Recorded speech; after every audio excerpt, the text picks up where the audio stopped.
care pierde chiar iertat. În seara aceasta. I-a iertat și viață El ți-a dat. Hai cu toți, El e cu tine. El e cu tine în problema ta. Aleluia! El e cu tine la nevoia ta. E Mesia,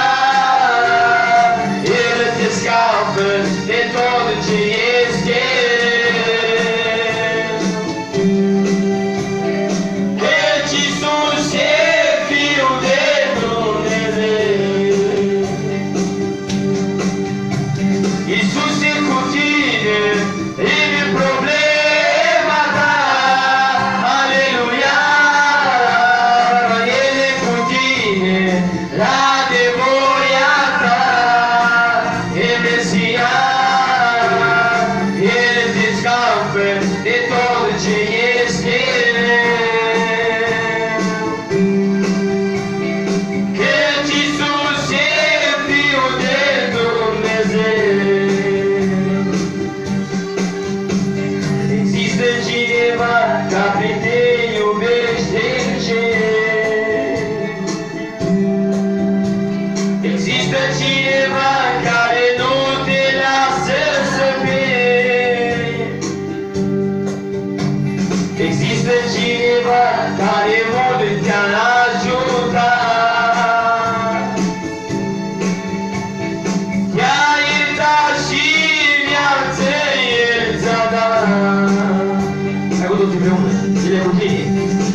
El e cu tine în problema ta. Aleluia! El e cu tine la nevoia ta. E Mesia, El te scapă de tot ce este. Căci Iisus e Fiul de Dumnezeu. Iisus e cu tine în problema ta.